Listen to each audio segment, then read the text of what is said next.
What are the long-term pros and cons of going down a specialist versus generalist career path in QA? So if I put on my recruiting manager hat, or when I'm hiring consultants, generalists are easy to put in projects that don't require a very, very niche skill. They are preferred if you see that you will need to move someone between different projects. So say you want to keep a consultant for a year, but you want to move them from different teams. Then a generalist is good because they can pretty easily adapt between different contexts. But they are often not the best consultant in any role. So if you're looking for someone to, say, set up a framework that will be the framework for the entire company, or you want someone to build the process for how you do security testing, then I would be looking for someone who's has very deep knowledge about the specific area that I want. And that's how I think when I recruit as well. And most often when I recruit, I am looking for generalists because they are more versatile.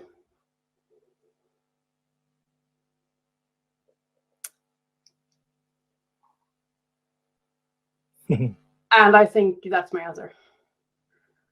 So specialists are usually, if you want a very, very, there are assignments that you would only give to a very, very specialized person. But I think if you want to move away from that area, if you want to switch to another type of assignment or another type of role, you're going to feel stuck. But if you're too much of a generalist, your resume will look very scattered, and it will start to be hard to see what you actually know. Right, that's interesting. So the downside to being a specialist could be that you stay in the same kind of role, solving the same kind of problems. Yes. The downside to being a generalist is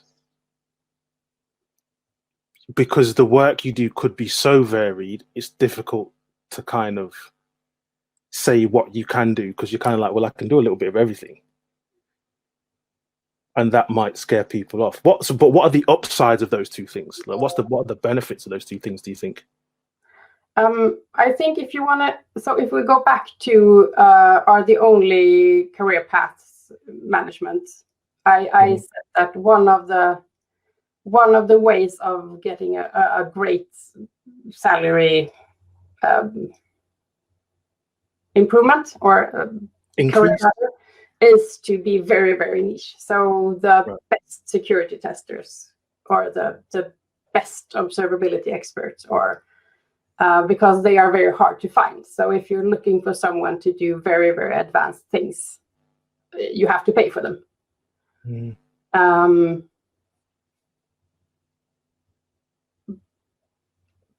But it's hard to take someone who has done security testing for 10 years and put them in a role that's outside of security testing, because you have to take a chance. You don't know if this person can do it. And a generalist is, you could probably shape your resume so it looks like you've done the things that you are, the role you're looking for. But unless you're very skilled at resume writing, it could look like you haven't, it's hard to see that you know anything in depth.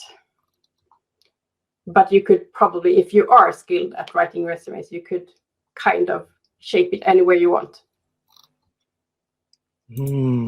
Okay. Interesting. Special, cause I hear a lot about this on. I listen to the A/B testing podcast, and this topic comes up a lot on there. Specializing generalists and generalizing specialists, and the risks and upsides and things like that. Because it sounds like another factor then, reading between the lines of what you were saying, is what does the market want? Yes, definitely. So, because if the market wants your deep specialism, you're like, in terms of like earning potential, just the pure cold hard cash, it sounds like that's a good thing.